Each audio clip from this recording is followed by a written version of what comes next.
la seguridad del transporte público, si lo pensamos parcialmente y no subimos el escalón y vemos a la metrópoli, porque la mayoría ya vivimos en las metrópolis y porque en esta megalópolis vivimos 22 millones de mexicanos. Entonces, la SEDATU ha aportado toda esta visión.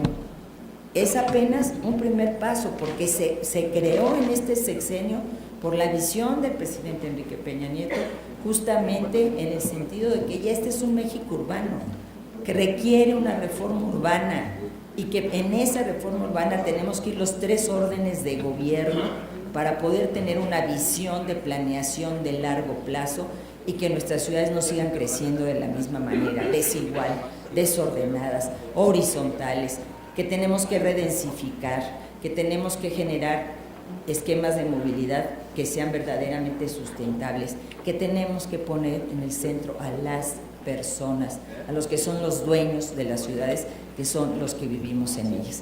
Esta es la visión que tratamos de aportar desde la SEDATU y por eso tenemos una guía de resiliencia, tenemos un manual de calles, tenemos reconocimiento a nivel internacional de la aportación en Hábitat 3 de México, porque fuimos cofacilitadores de los acuerdos tomados en Ecuador, en Quito, Ecuador.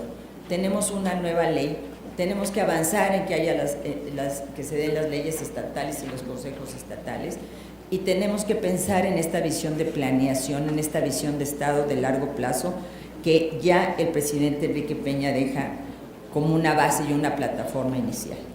Concluyo diciendo, en el caso de la reconstrucción, simplemente señalo que frente a una tragedia de una magnitud como la que vivimos en septiembre del año pasado, en una dispersión entre los dos sismos de más de 300 municipios, 8 entidades de la República, 170,000 viviendas afectadas, de las cuales 60,000 se cayeron completamente. Hoy esas familias tienen sus recursos.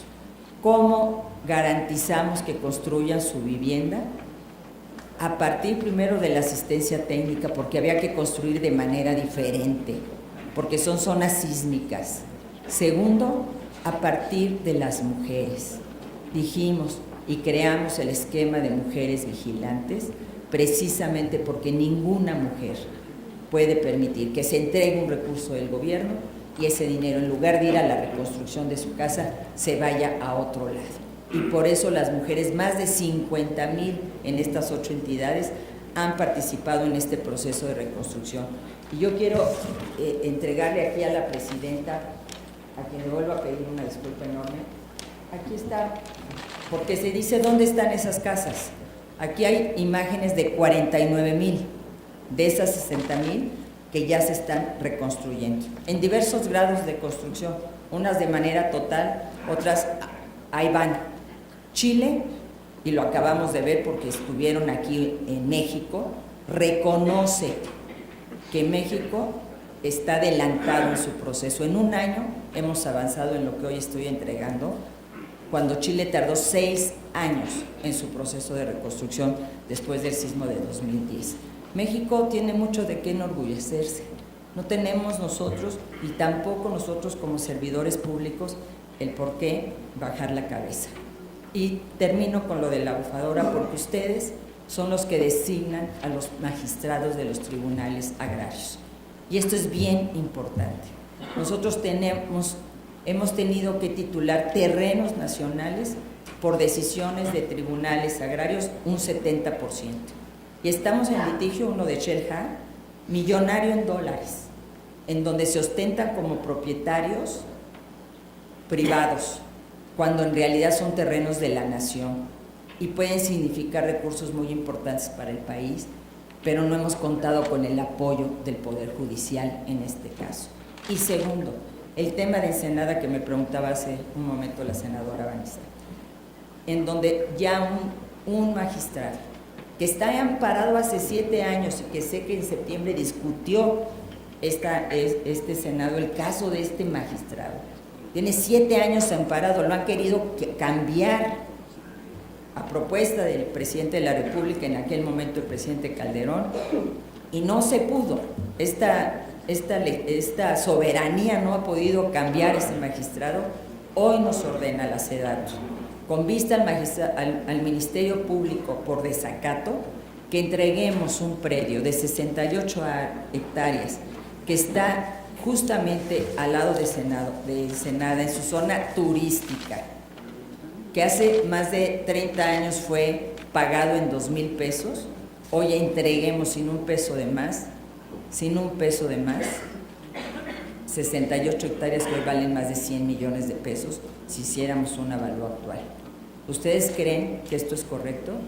Y si nosotros no lo hacemos, estamos en desacato.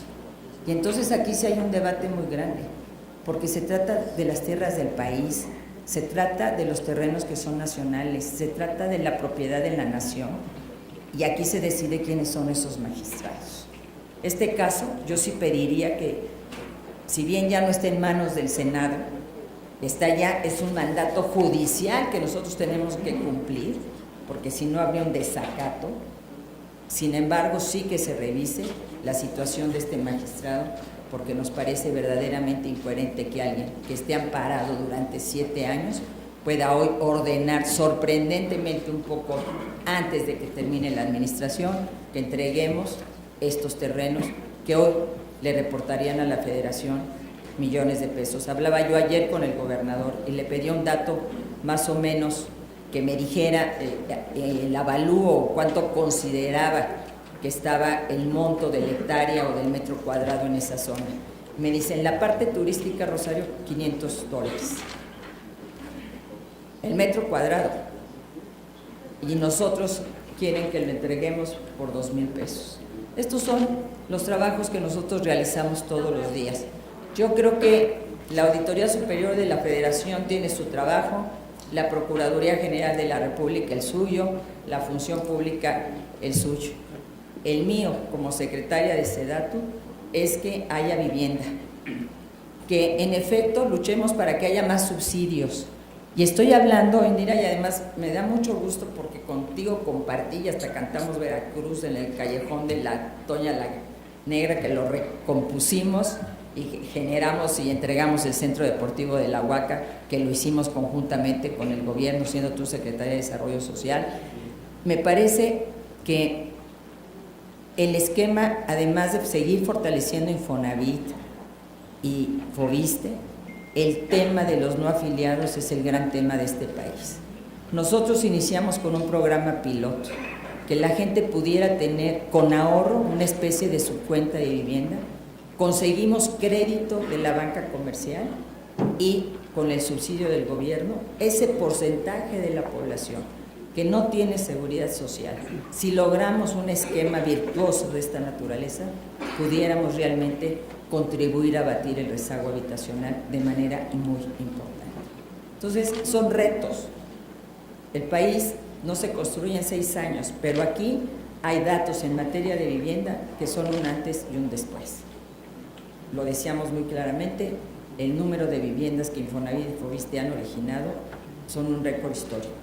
El programa de mejoramiento de la vivienda para los indígenas, para los jóvenes, la vivienda en renta, son muchos esquemas que tienen que ver con una diversidad de necesidades. La vivienda para personas con discapacidad, el que pensamos que si el 10% de la población está en esta condición, en un desarrollo habitacional el 10% de la vivienda tiene que tener estas características.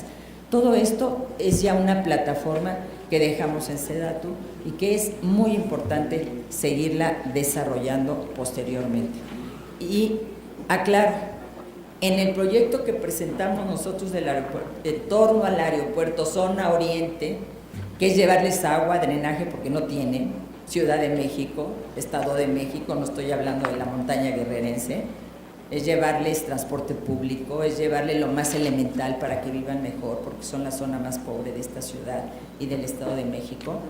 Cuando hablamos de vincular donde sería el aeropuerto Texcoco, que será una decisión que tomará el próximo gobierno, y el viejo aeropuerto, nunca se pensó en un desarrollo inmobiliario, se pensó en una ciudad universitaria, en una nueva sede del Instituto Politécnico Nacional, en una ciudad de las mujeres que, por cierto, en Tlapa Guerrero ha atendido a más de 100,000 indígenas, en una ciudad de la salud.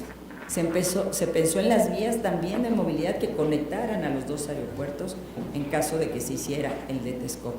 Se pensó en un plan de desarrollo urbano que creo que si se hace en Santa Lucía también debe haber un plan de desarrollo urbano que garantice que no se genere ahí un desorden como el que hemos vivido con nuestras ciudades en los últimos años. Muchas gracias a todas y a todos.